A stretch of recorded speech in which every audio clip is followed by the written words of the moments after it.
Joel Baker.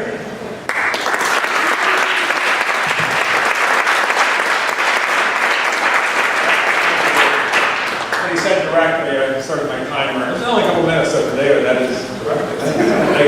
I thank you all for coming out. I realize that you're probably either not basketball fans or you're checking on your phone as we talk. But all of my teams, traders, early and rapids, okay? Thanks for coming. That's right. So David has this crazy seminar series called Superheroes, and it's a little nuts to be standing up here because I'm not a superhero, but I guess I have superpowers in the sense that if you spend enough money on something, you can develop superpowers. I'll tell that story here in a little while. It's a real pleasure to be here. I really support what Rain is trying to do. And two of the hardest things probably to do are to get kids interested in science and put them on the right path so that they have careers in science. And David and his group here at Rain have made a big impact in Tacoma in the last couple of years, so thanks for that. The other tough thing to do is get businesses started. So David's taking that on as well. So I don't know if he and his group are either brilliant or crazy, but they've taken on two of the hardest things in the world to do, put them under one roof, and that's what Rain is. So good stuff. At Urban Water, we do the easier things. We do research around water quality issues, and we also get involved quite a bit in policy and the interface between science and policy, and make us a few words about that. So what I thought I would do is first get you excited about water. If you're not excited about water, you should be. I'll start with my take-home message. My take-home message is tomorrow morning and every morning for the rest of your life, when you have to take a shower, I want you to think of me. Yikes. Seriously, what I want you to do is when the water comes out the spigot, think, oh my God, there's water coming out of my tap. What an amazing thing it is when it comes out, and what an amazing substance it is. We all take it for granted for reasons that we'll talk about. So I really think the superhero in this talk is not me, it's the water itself. So why is water so cool? I'm a water scientist. I've spent 30 years studying water. I think it's pretty cool. That's just going to be that name. So what? Yeah. All right. So why is water cool? Water is essential for life. Right? If you stop drinking water, you'll be dead in 3 or 4 days, regardless of what else you do. Okay? You can live without your cell phone for a longer period of time. Students tend not to think that. They take a cell phone away for an hour and start funky, but you will seriously die if you don't know water. Food, cell phones, water is cool because it's the only chemical on the Earth's surface that simultaneously exists in all 3 phases. If you look out the window, sometimes it's a gas, right? It's in this room, water vapor is in this room, it's a liquid, obviously it's raining, and it's ice. It's the only compound on the surface of the Earth that exists in all 3 phases simultaneously. It's a cool thing, right? Let me just go water scientist. This is a geeky thing. Right? Water has a really high heat capacity. What the heck does that mean? What does that mean for our lives? How many of you live around here? All of you. How many of you know it's always like 50 and raining? Why is it always 50 and raining? 53 says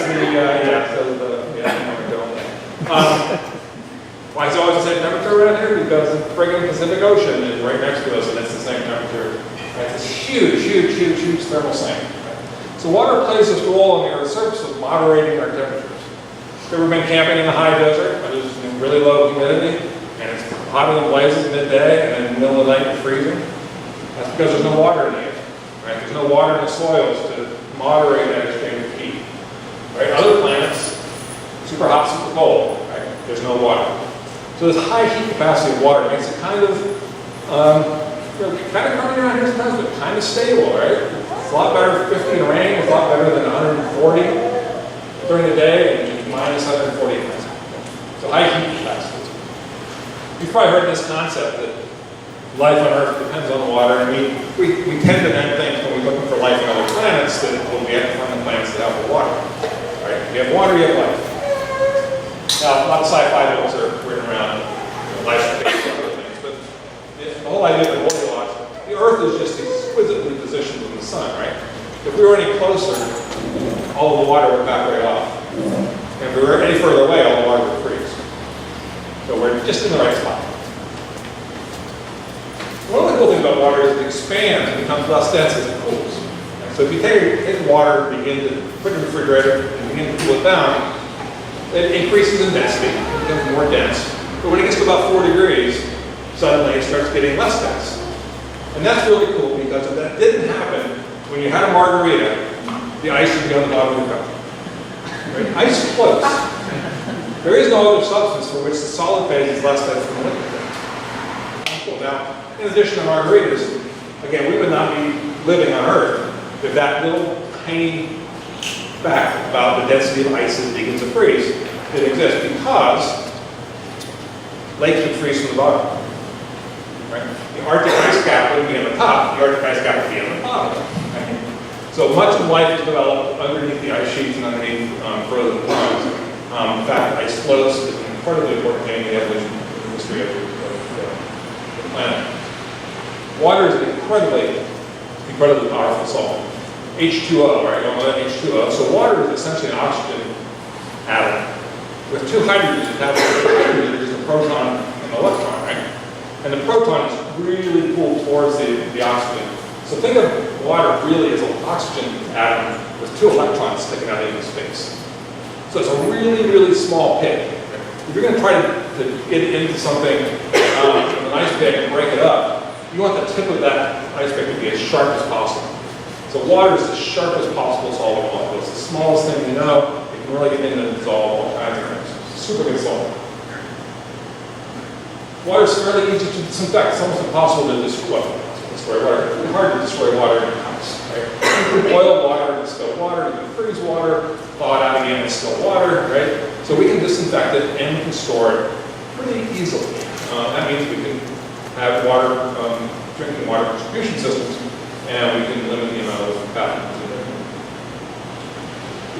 The other reason that water is cool is it's great for floating boats on.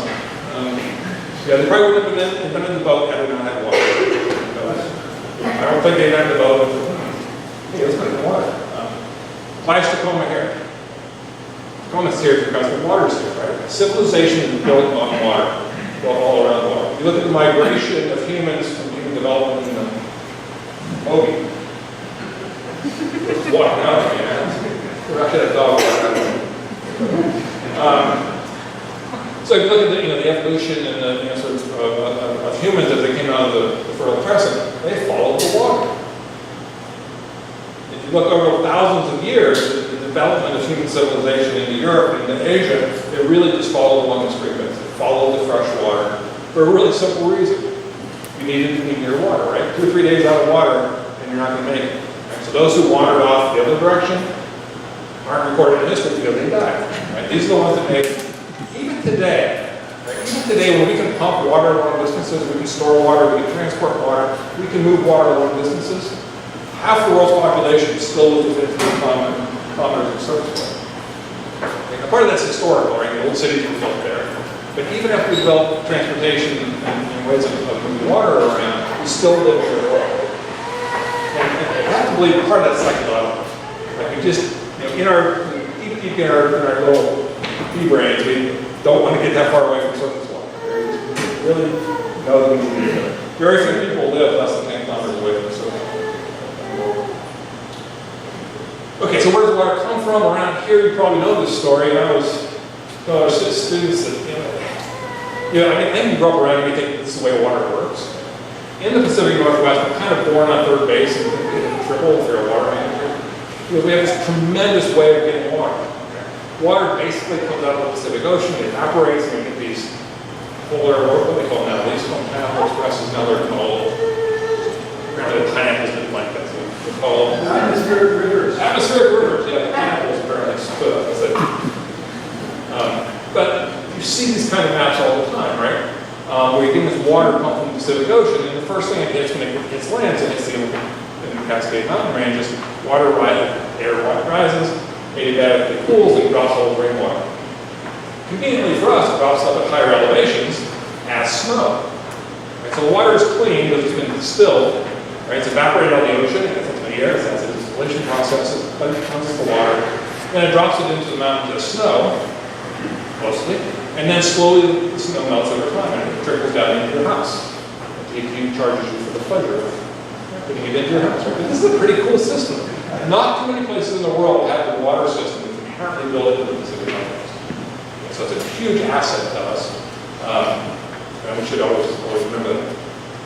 And this is just to have ours in Cedar River, just to remind us that one of the things we know is happening now and will continue to happen in the future is that although our region will get as much water probably on an annual basis from precipitation as it always has, we don't think there's going to be long-term changes in the amount of rainfall, total annual precipitation in the Northwest. It's going to change. It's already starting to change.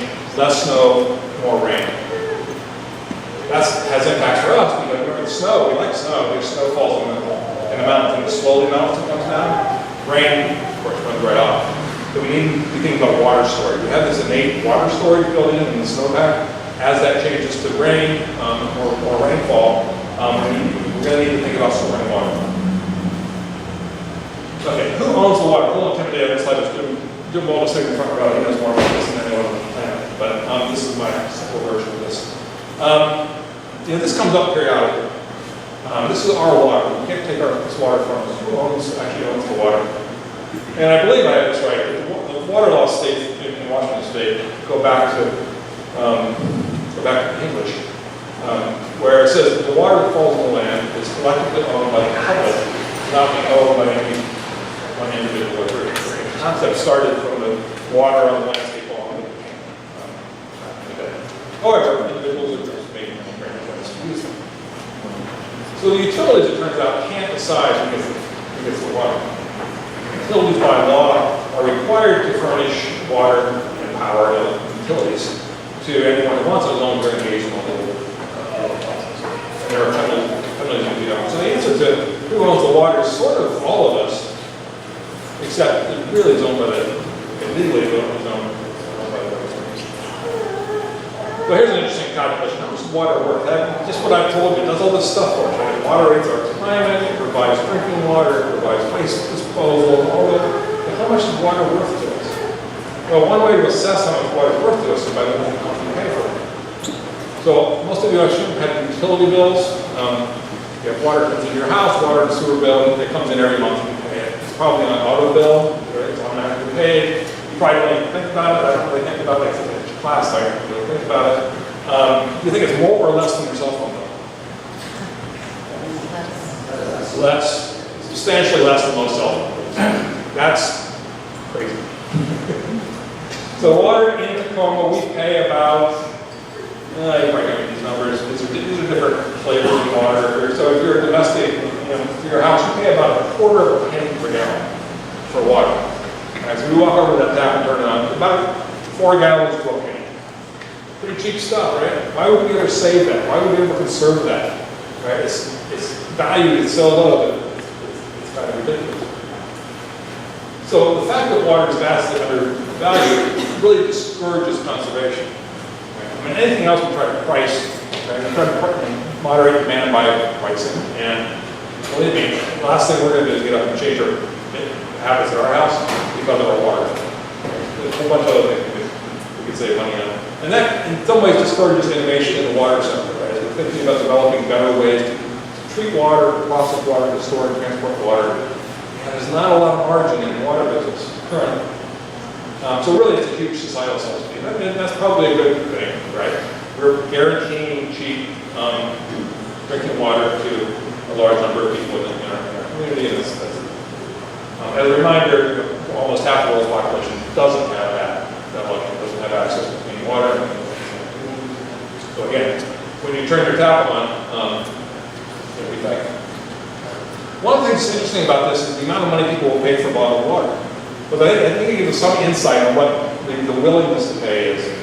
This is a photograph that I took in the middle of my grocery store. True confession, I didn't see it. Sorry. Somebody has to put this out. And I live in Columbia City, so we have a PCC market, which is an interesting consumerism place. You can go there and people bring these 5-gallon plastic jugs that they bought before, and they bring them and they refill them right, out of this machine because they don't like tap water coming out of the tap. Remember, they're paying a quarter of a penny a gallon at home. They will deliberately take the bottles in here, fill them up, 49 cents a gallon. Okay? So they're paying orders of magnitude more for water that they have to transport back and forth and stuff. So we may have a discussion about why they do that. Bottled water, right? A bottle of water that you buy in the store. If you go into the market down on campus and buy a bottle of water, it's about $1 a gallon, right? $1, yeah, $1 a liter. The 1 liter bottle is about $1 in the store. Now, I get that you're getting convenience, right? The advantage of bottled water is it's convenient. You're not really paying for the water, you're paying for convenience. But let's tease that part of it a little bit. Many of you probably know that Niagara Bottling is one of the larger, bigger employers. A big employer. They moved into Pierce County. There's a bottling plant in Jefferson where Niagara bottles water. And this plant, I think, came from Southern California. It really has to bottle water. So it's a good thing, good for us. But let's look at the economics of what we're doing. So Niagara Bottling is the house brand for Costco. When you buy the Costco, the brand is called. Okay, really common bottles of water. This plant can fill 1,800 bottles a minute in this plant. This is impressive. This is a big water bottling plant. You see these plants before the bottles are flying by and filling with water. The water comes from Tacoma Public Utilities. It comes from exactly the same place as your house. It's the same tap. It's not magic. It's good old water running down, you know. So you do a little algebra. I prepared the slides for my class just water. So they fill about 2.5 million bottles a day. With bottling plant in Ferguson, that's about 340,000 gallons of water a day. And that means their water bill is about $71,000 a day. At which point the students all go, oh God, how do they stay in business? What a water bill, $71,000 a day. Well, if you go online and figure out what you're selling the water for, they're generating $35.5 million a day in retail sales by selling water. So if you want to get in a profitable business, get into a water business, the bottled water business. Good stuff. Good company, makes lots of money, boils lots of people good stuff.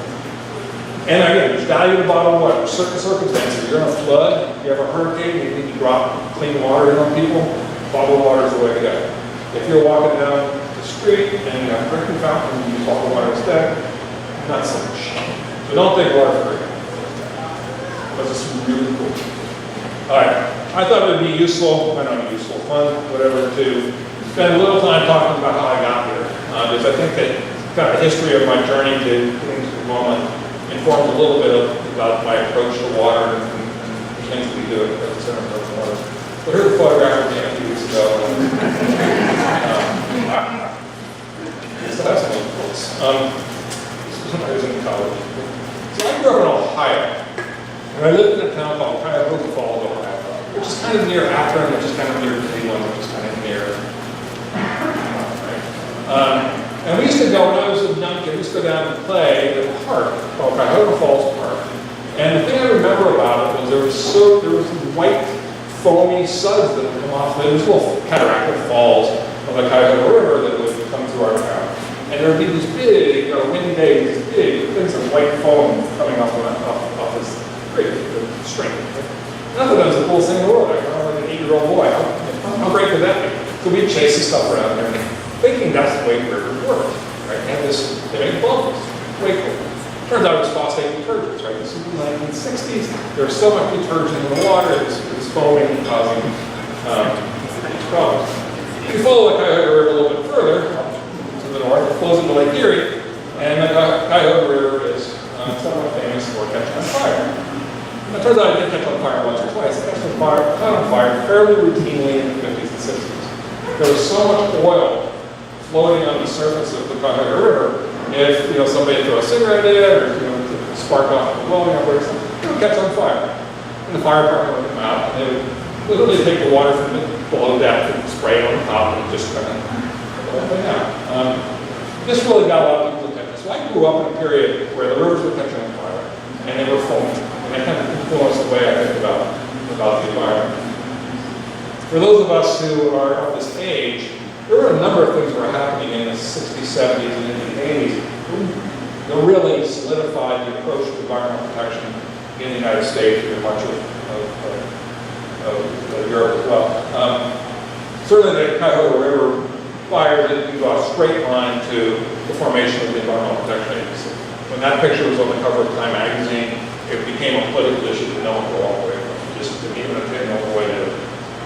The photo of the river's been right? And that's, you know, it's fire? I didn't see that. About the same time in Los Angeles, there were people who moved to Los Angeles and lived there for years, and then one day the air quality was good, they could see the mountains, and they went, there's mountains? Smog in Los Angeles. And then one of the things that really helped us think about contaminated sites was Love Canal. Love Canal was a crummy little river. River is a ditch.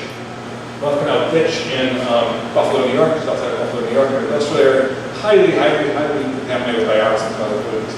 So those three things really solidified the approach in the legal framework for environmental protection. So I kind of grew up, like many of you, I kind of grew up in this era when the environment was in pretty tough shape. But the other cool thing that was happening simultaneously, and I'm only talking about this recently, is the NASA stuff. Landing on the moon. I do remember my 10th birthday. So my birthday is July 17th. My 10th birthday party, all the boys, and they were all boys, walked into my house, stood and sat in front of the television, and watched the Apollo 11. They were en route when they landed on the they were not on the moon, but they were on their way. And I just remember as a little kid sitting there watching that, just totally terrified. It was Walter Cronkite. Struck at anyone? Something. When they get so dramatic, like they're gonna die. It's like, oh my God, they're gonna die. So that was my 10th birthday party. Huddled around there watching the first step of the moon. And the students, about a block of white clothing, high-res block of white clothing. So I kind of got into this thing where, as I was growing up, it was the environment and technology kind of happening concurrently, and I really started to think about how can we solve environmental problems with technology.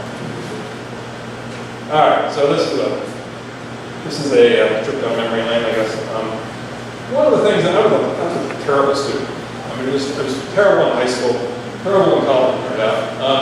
And I went to Miami University for the very good reason that my girlfriend went to Miami University. It was $600 tuition. It was close to mine. That's what I did. And I drank a lot of beer, did a lot of stuff. And I finally met a chemistry class, analytical chemistry. This guy's name was Bruce Whiting. And I tried to find him a couple years ago. Everybody passed away in 1998, he was old. He was teaching chemistry in the 70s. But on his tombstone it says Bruce B. Whiting, professor of chemistry. How cool is that? Put that on your tombstone. Anyhow, Bruce Whiting, Professor Whiting we would call him, he claimed his wife called him Sweet Old Bruce. But she was big, so she was called SOB. And he was absolutely SOB. His thing was, if you pay attention to the details, chemistry always works. It doesn't matter who you are, it doesn't matter where you come from, if you follow the directions, chemistry always works. Biology, not so much. Chemistry, you're right, always works. And he taught a class, it was an analytical chemistry class, where he'd give you an unknown solution, a beaker unlabeled, and say, go figure out what this is. And they have a number on it. And you go work for a week and come back and say, oh, I think it's fluoride and it's 2 milligrams per liter. And you have this little book and you look at it and go, nope. No feedback at all. You get feedback at university. You have to go back and do it again. But the message was, work hard in chemistry. The analytical chemistry teacher, pay attention to the details. It always works. Unfortunately, I didn't know it. I got kicked out of my university. Academic malfeasance. So I went to work for a couple of years, and then I found myself in New York, and I went to something called the College of Environmental Science and Culture, which is in Syracuse, New York. And they had a major called environmental chemistry, right? And I thought, environmental chemistry, this was a new idea. This is sort of late 70s, I guess. What a cool idea, right? Get a chemistry department. Most chemistry departments never went outdoors. The rules, don't go outdoors, don't bring anything from the outdoors in our lab. Environmental chemistry is apparently doing both those things. So that was really neat. So I got to do environmental chemistry. And then for reasons, I'm from the University of Minnesota, the golden gophers. Not the gophers. People say, oh, Minnesota, the gophers. Golden gophers.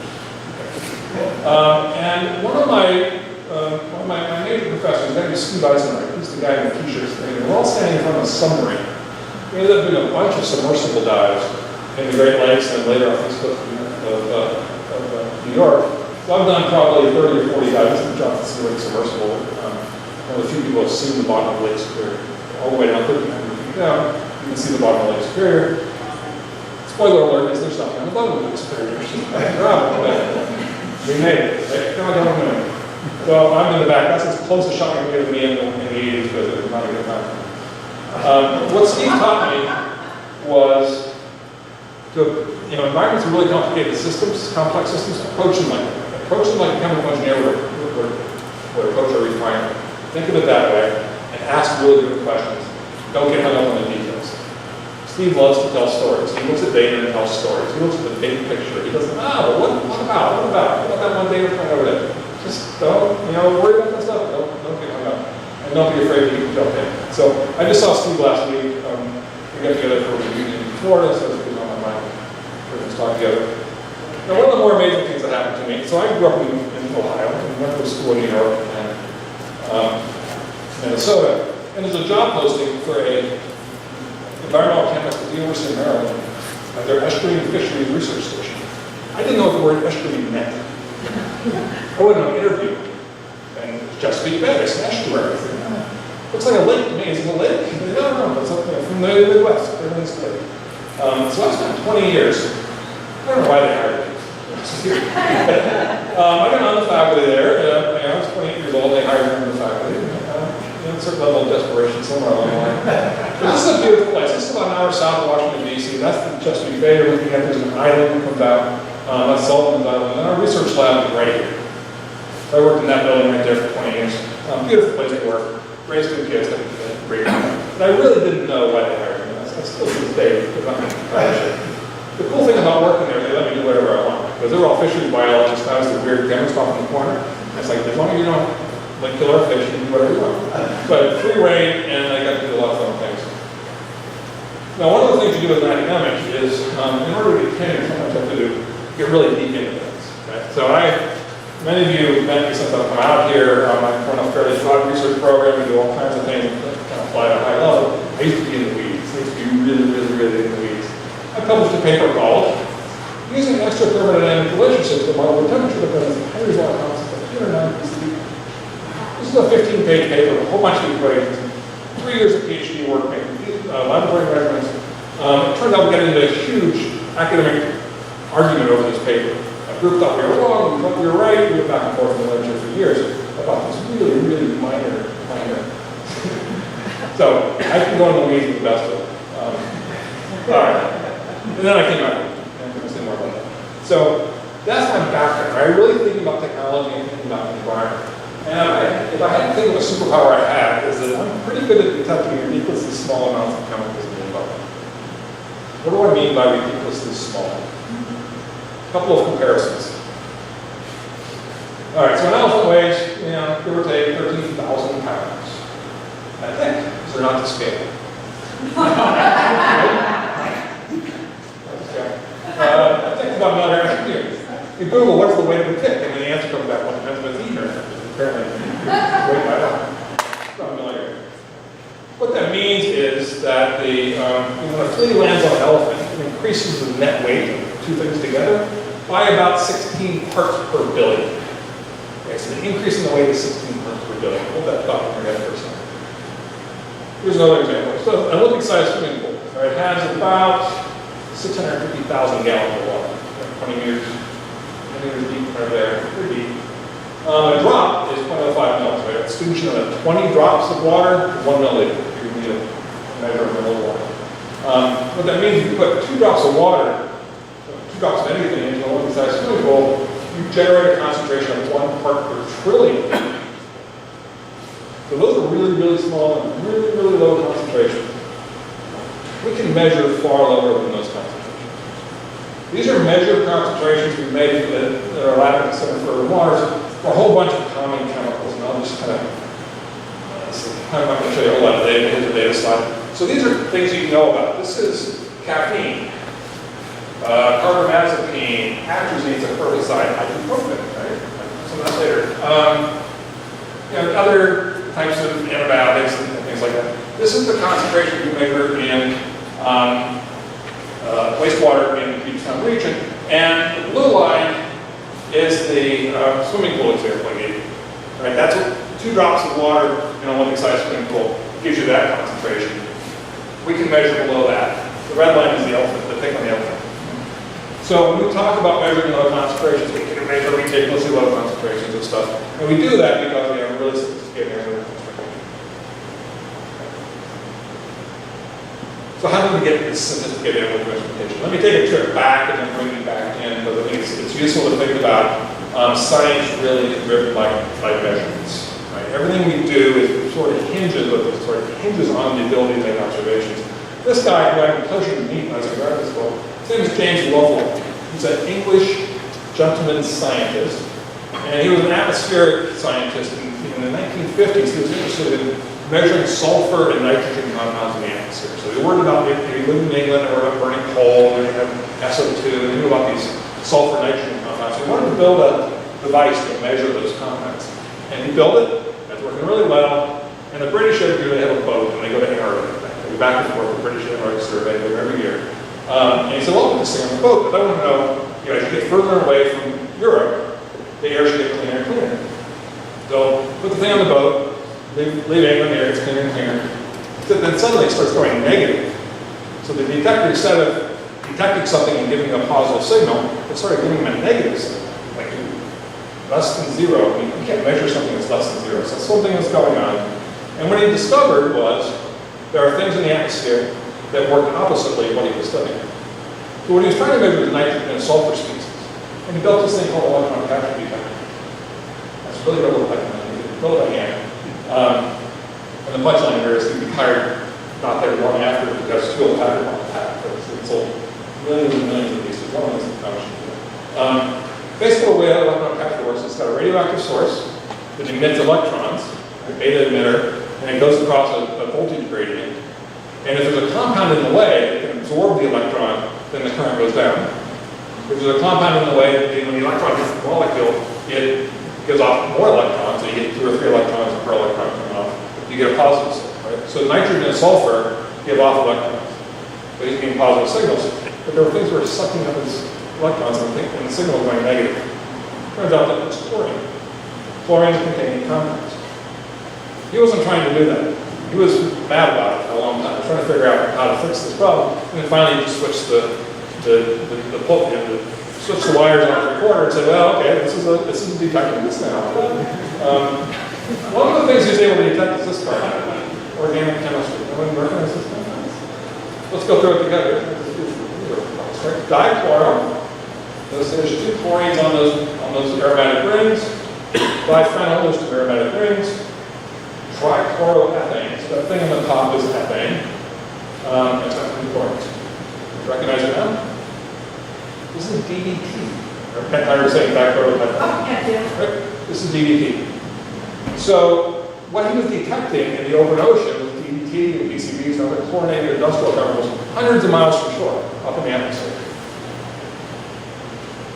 You probably know this story. Right? This is Rachel Carson, and wrote the book in 1962. So the electron capture detector, love like about that in the late 57, 58, or something, they put it together.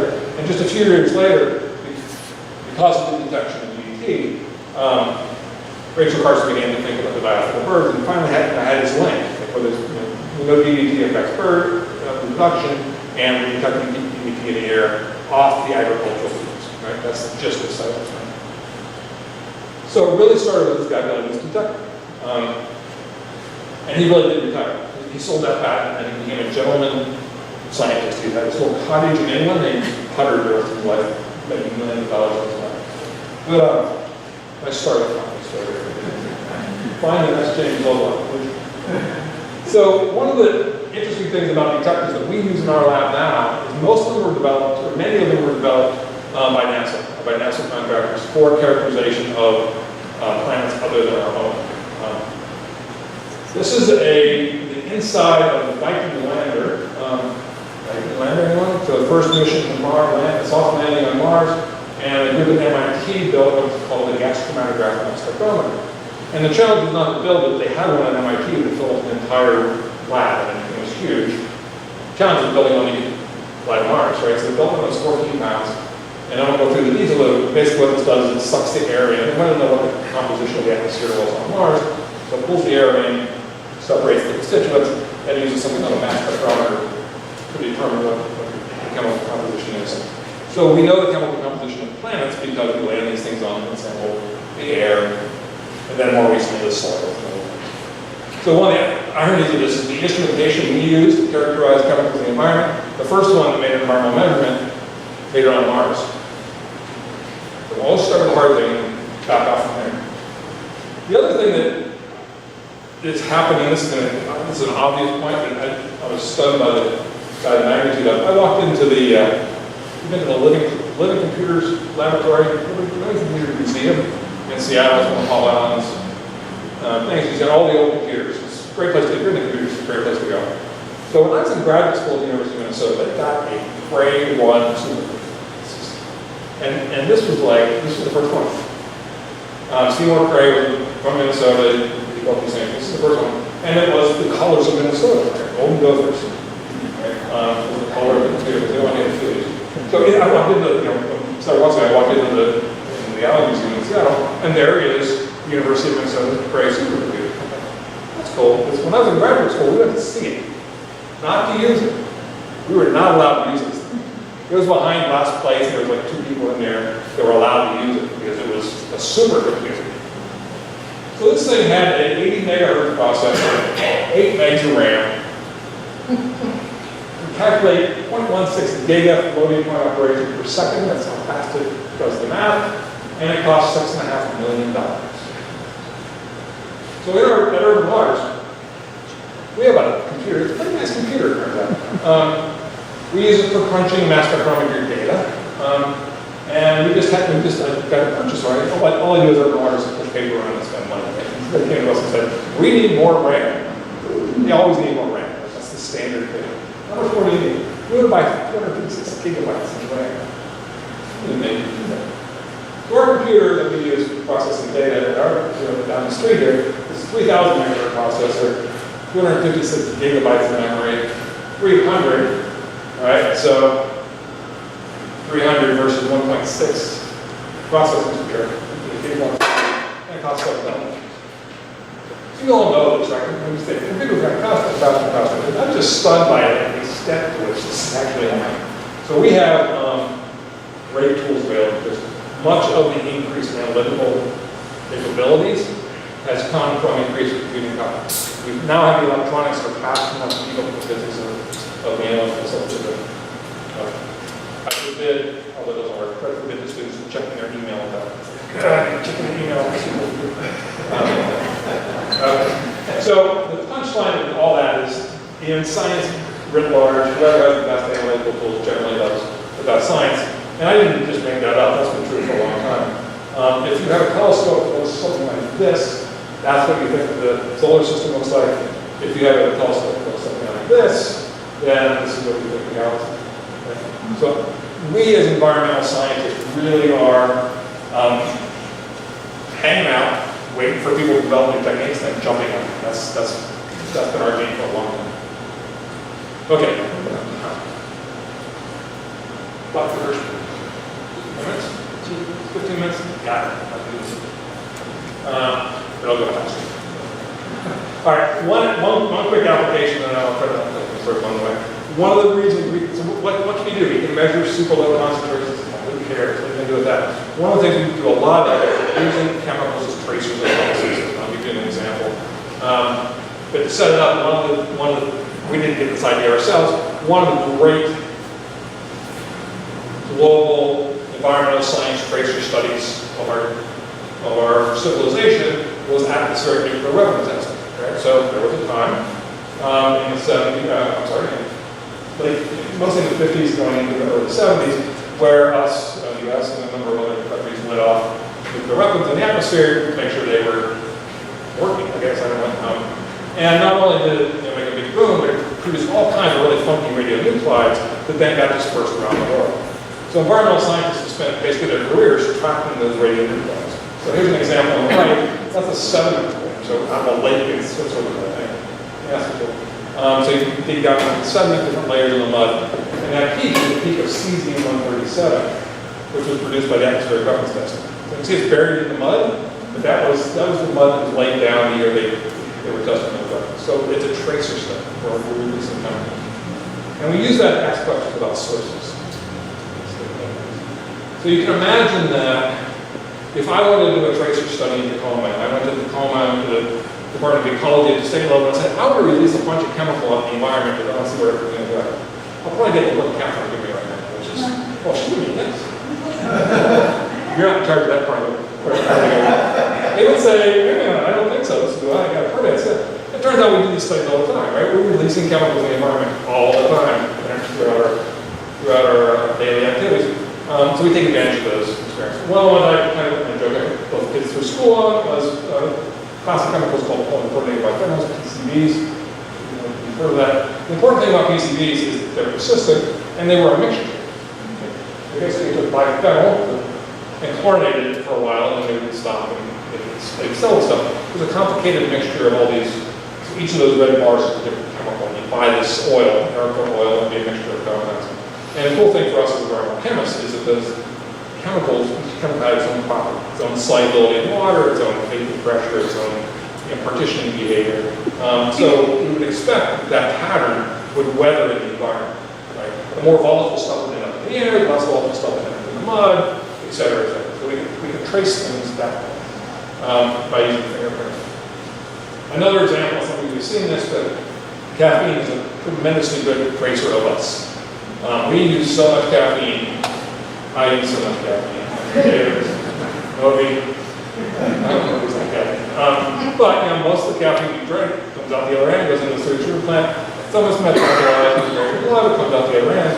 As that molecule, and the molecule is fairly easy for us to measure. So you go out into Puget Sound, you collect water sample all over the place and say, is there caffeine in the water? Absolutely. There's caffeine everywhere. Everywhere we look for caffeine, small concentrations, but it's there. It's a good indication of how close you are to humans. As far as I know, we are the only species that uses that much caffeine. The other thing that we do quite often is that we not just look for the parent compound, but we say, if we know how fast the chemical will degrade into something else, then we can use it as a stopwatch. We can ask the question, how long has this chemical been in the environment? So we know the rate at which it degrades, and we can find its degradation product and do ratios. You can say, that water mass was contaminated yesterday or last week or something like that. So we do that with caffeine and metabolites and other things as well. Another favorite one that we use a lot, and this is a great one for undergraduates to work on, and for even high school kids can do this one. Sucralose, like you know, it's Splenda. It's chlorinated sucrose, and it's not metabolites. The reason it's 0 calories is because your body doesn't know what to do with it, because it's taking sugar basically chlorinated it. So it goes right through you, it goes into the wastewater treatment plant. The bugs in the wastewater treatment plant also go, I don't know what to do with that, so out it goes. There's about 30,000 nanograms per liter of sucralose in wastewater. We find it everywhere. I've never looked at a water sample anywhere, even like some of the mountains or some of the Olympic National Park creeks have sucralose in them. Our biggest challenge there in sucralose is preventing contamination in the water. Because this person sampling had a Diet Coke like 2 days ago, and it's still in their hand. That kind of stuff. All right, so that's sucralose. The other thing I want to talk about briefly, and then I'll wrap up here, is thinking about pathogens. One of the things I was super excited about when David came on and set up BRAIN was I talked about sort of the evolution of analytical chemistry from my perspective and then through a little bit of computer stuff. But of course, the other thing that's taken off in the same time period is microbiology and all this stuff I don't understand. They understand, they understand. We have not yet landed bringing those two disciplines together. But I think there's huge opportunities for us to do it. One of the things that people are concerned about, particularly in Washington State, but in many other places, are shellfish contamination issues, right? So you want to eat the thing on the left, you look at the map produced by the state on the right, and those red areas are where the shellfish bins are closed because of fecal coliform contamination, right? So somebody has pooped in the water, not to be indelicate, but they cannot eat the oysters because it's contaminated with E. coli or other things. And this becomes a bit of a mystery because lots of people, lots of organisms, warm-blooded animals generate these kinds of pathogenic organisms in their guts. So you get together to try to figure out where the stuff is coming from, and is it the septic tanks? Is it the wastewater? Is it livestock? Is it something else? Is it dogs? Dogs always get blamed. That's my dog. That's part of the dog. She's probably guilty of something. Usually, no offense, usually the lawyers get together, they usually figure out it's the wildlife. The wildlife caused the problem. But everyone else is a lawyer. Goes back to this. Here's our approach. Our approach is to go back and sample the water. Don't ask what pathogens are in the water. Ask what other chemicals are in the water. So this is a little. So this is a sample we know was a failing septic system over in Kitsap County. And if you sample it, you find there are things like vanilla and caffeine, and what else is in this one? Ibuprofen, sucralose. Raccoons do not use any of those things. As far as we know. Well, that'd be a great takeaway. Wouldn't that be a great takeaway? So when we look across all these sites, we can easily detect the sites that are impacted by humans. And further, we can look at, say, dairy cattle. Dairy cattle have very specific veterinary pharmaceuticals that they use. You know, because their cows are used and the cows are used. Give it to the mix. But when you detect that stuff in the water, that's the dairy cattle. Okay, so that's the game we're playing with that, right? We're looking at individual chemicals, we know their sources, we know their source types, and we look for them in the water. All right. The other question I'll land real quickly, then I'll really go wrap up is, so what? We can literally detect everything that you use in your life, in the environment. It used to be hard to measure everything. Almost every consumer product, almost every pharmaceutical, almost everything we look for, if we try hard enough, with our analytical instrumentation, we can find it in the water. Really, really low concentrations, so what? What does that mean? It's no longer interesting to find stuff in the environment. The real question is, does it make any difference? So we think of this in a couple of different ways. We're most interested in step 2 examinations. So the ones we're really worried about are the things that are both persistent and highly potent. Like persistent means they stick around in the environment for a long time. Potent means that they affect us in some negative way. So when we think of the thousands and tens of thousands of chemicals in commerce, we don't worry about the ones that have low potency. Almost every year we get a call from the Seattle Times saying, oh my God, there's a study out, there's caffeine in the water. Caffeine, what do we know about the effect of caffeine on humans? A lot, sir. Can you send me those papers? So, so you really need to focus. There are rational ways of focusing and going from, oh my God, there's millions of chemicals, woe is us, we're doomed because we're finding those chemicals, to let's focus on the things that really matter. Here are the ones that really matter. Antipsychotics. Prescription drugs in wastewater make a difference because it affects the behavior of fish. Here's one study, I'll go into details in the time, but those chemicals are designed to affect neural pathways in humans, oftentimes affect neural pathways in fish and other wildlife, and they're present in the environment at active concentrations. Those are the things we need to worry about. Let's not worry about caffeine. And you cannot get enough caffeine in the water to jack up a fish enough to affect its behavior. This stuff you can't. This study showed that if you have high enough concentrations of oxygen that it affects the behavior of the fish, it affects their basically the heat because it can really melt. The other one, let's see, there's a couple more examples here. Diphenhydramine,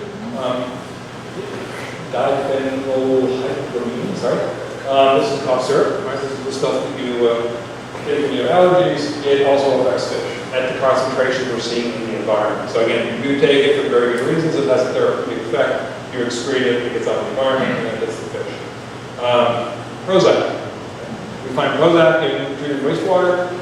This is not our work, but other studies have found that if you expose the crack to Prozac, it does the same thing that it does to us, right? It changes its behavior. They walk around longer and more slowly.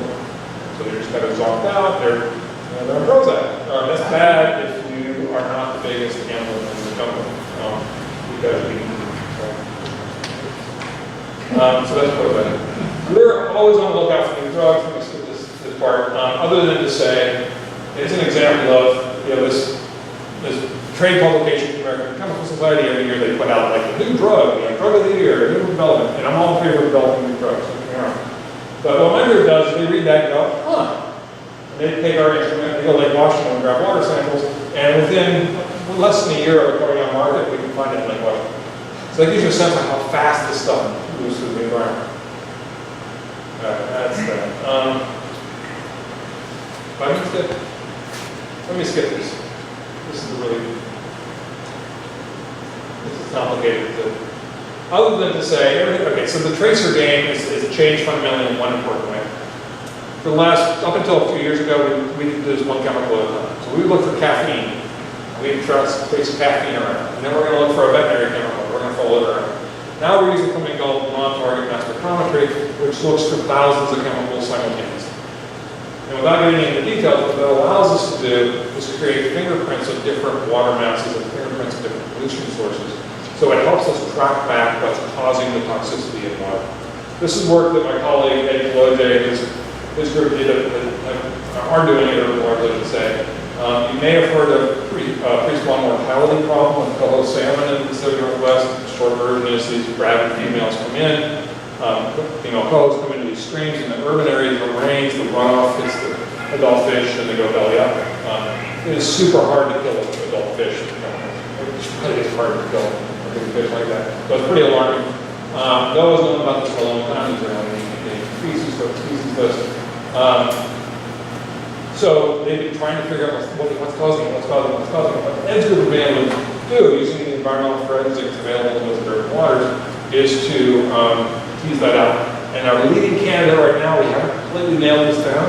The leading candidate is chemicals leaching out of tires as your tires wear on the roadways. So we're still working on that problem. We've had a very nice letter from the American Tire Manufacturers Association, they published a paper. They were very polite, they let us see our data, and check. All right, that's what we do. That's what we do in environmental career. I wanted to end with just a few minutes talking about her superpower. Because I think it's a superpower we need more of, and it may be a little rusty. So I'm going to shift gears, if I can, for 2 minutes, and talk about your superpower, which I hope is embracing noise. One of the things that's been unbelievably exciting about being a scientist in this year is that we have access to a huge amount of data, great collaboration. Information is flowing around like crazy. The frustrating thing is we're kind of fighting against this tide of what's the tide of? Misinformation, lots of tweets, lots of Facebook stuff. It's just like crap, frankly. And trying to fight that has really been a challenge. So what I would like all of us to think about is how do we get better about embracing nuance? And what I mean by that is we've increased the noise in communication 10,000-fold in the last decade. Right? I mean, I can try to get the numbers of how many tweets there are today. It's changing so fast to get the number, but we're all flooded. I'm not going to say information. We're flooded with noise. We have to continue to get better. We have to train our students to get better at recognizing signals from noise. And that's becoming harder and harder and harder to do because of the rapidity and the volume of the information that's flowing. So we need to get better at that. We tend to, and we all, I think this studies anyone, we tend to get into these white hat, black hat conversations. Are you for or against something? The environment is much more complicated than that. Medicine is much more complicated than that. We have to get, not engage in those kind of conversations. We have to be honest about the external drivers of the environment. So I work on water. One of the big drivers in water is climate change. And thinking about the impacts of climate change you can have on water resources, on the quantity and quality of water is important. We fortunately have a good physical understanding of what's going on. We have good models to predict the next 50 to 100 years. And this is not rocket science, it's atmospheric science. It's quite a bit simpler. We have to admit to that and adapt to it. And the other external driver is population. This area is going to see net migration. And that's a good thing, I think. Yeah, it's a good thing, right? I'm really happy people moving in. I lived in Ohio in the 70s. You don't want to live in a town where everyone's moving away. Believe me, it's much better to have a growth problem than a lot of it. Understand how things are put together. It's tempting as humans, we got to break things up into chunks, right? Let's just fix this chunk. But understand the relationship and avoid unintended consequences. Most of environmental science is the study of unintended consequences. Nobody built DDT to kill birds. Right? DDT was built to kill insects. They didn't think about birds, because they didn't know it would migrate off site. They just said, it just wasn't in there on their radar.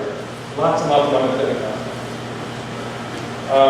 Don't trade long-term structural changes for short-term benefit. Oftentimes we get into this thing where we know we have to change how we're approaching the problem. We know we have to change either the legal framework, or the policy framework, or the science framework. Like what we're doing is not working, but there's an opportunity for short-term benefit somewhere, and we jump on that. Let's get this win, and then we'll turn it into something else. So, do that. And then finally, I hope you all trust science and technology. Understand it has limitations. I occasionally, we do a lot of work with policymakers, and occasionally, less so now that we've gotten better at it, but there's times when people say, well, let's just let the scientists decide. Or even worse, let's let the university decide. You ever go to a faculty meeting? I do not want those people deciding anything.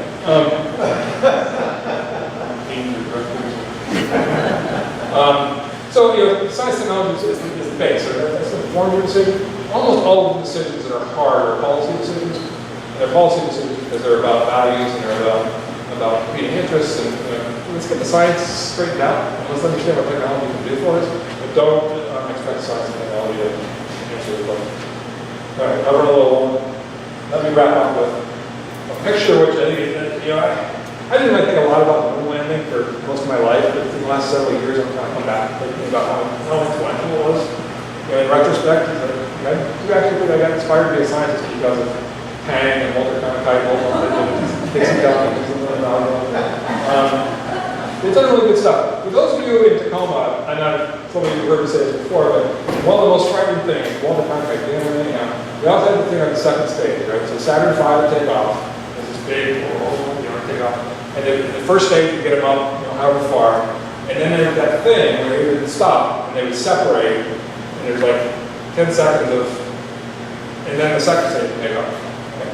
And it just scared the hell out of me. I'm still thinking about that, like my heart kind of racing, because that was the time when I was a 10-year-old. I thought, sure, at my birthday party, those three guys were going in there. The thing was not going to light. There's like a million different things that were going to go wrong. And the second stage would take off. So this community has done a tremendous job of cleaning up Tacoma. I don't know if you were at the Michelle Obama's event a couple weeks ago, and Jimmy Kimmel was the MC or whatever. He apparently used to work in Seattle, and he said something to the effect of, wow, Tacoma smells so much better than us. What do you guys do? Congratulations. So this community's done a lot to clean up the environment. I think it's a real success story here. To a certain extent, I feel like that was the first stage. We're waiting for the second stage to light. That's good for cleaning up the environment. It's also good for building our education programs, building STEM, building companies, and bringing them together. So thank you for the opportunity to speak to all of you. I will take questions if there's time. Thanks, David.